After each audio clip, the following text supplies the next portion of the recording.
Jemaat yang dikasihi oleh Tuhan kita Yesus Kristus. Shalom dan selamat pagi buat kita semua. Sebelum kita mendengar firman Tuhan, marilah kita berdoa.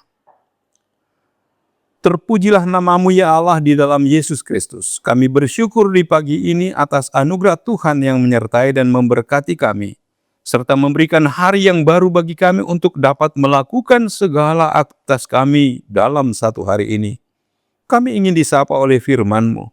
Berfirmanlah Tuhan, sebab kami siap untuk mendengarkan. Dalam nama Yesus kami berdoa. Amin. Firman kehidupan di pagi hari ini tertulis dalam Kolose 1 ayat 15 sampai ayat 16.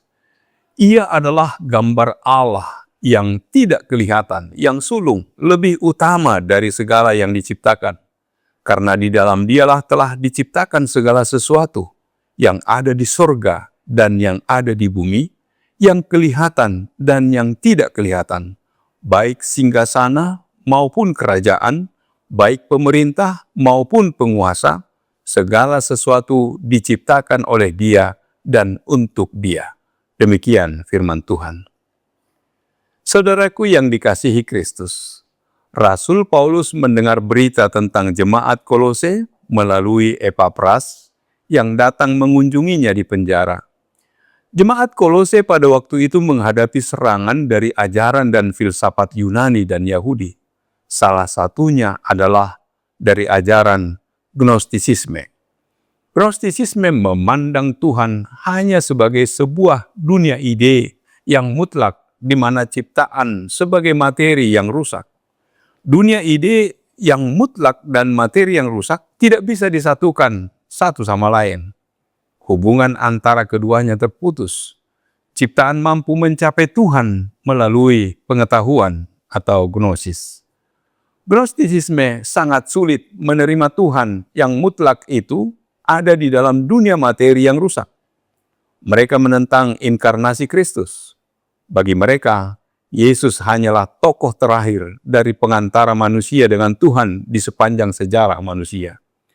Selain Gnostisisme, jemaat Kolose juga dihadapkan dengan ajaran-ajaran turun-temurun tentang makanan dan minuman, tentang hari raya, yang mana keduanya perlu ditambahkan untuk mencapai keselamatan. Di tengah urgensi inilah Paulus menuliskan suratnya kepada jemaat Kolose agar mereka tidak terjerat ke dalam pengaruh ajaran-ajaran menyimpang yang muncul di sana. Di dalam ayat 15 dikatakan, ia adalah gambar Allah yang tidak kelihatan. Tidak seorang pun dapat melihat Allah secara langsung, kecuali Tuhan sendiri yang berkenan mengizinkan dirinya untuk dilihat. Jika tidak demikian, maka manusia yang melihat Tuhan secara langsung pastilah akan mati. Dalam perjanjian lama, Musa diperkenan Tuhan untuk melihat sebagian dari dirinya. Dalam Keluaran 33 ayat 21 sampai 23 dikatakan, berfirmanlah Tuhan, ada suatu tempat dekatku, di mana engkau dapat berdiri di atas gunung batu. Apabila kemuliaanku lewat, maka aku akan menempatkan engkau dalam lekuk gunung itu, dan aku akan menudungi engkau dengan tanganku, sampai aku berjalan lewat. Kemudian aku akan menarik tanganku, dan engkau akan melihat belakangku, tetapi wajahku tidak akan kelihatan. Bagi John Calvin, istilah tidak kelihatan jangan dipahami hanya berkaitan dengan mata jasmani, tapi juga dengan pengertian kita. Itulah sebabnya Tuhan dinyatakan di dalam diri Yesus Kristus sebagai gambar, ikon Allah. Artinya, Dia adalah representasi dan manifestasi diri Allah yang benar-benar sempurna.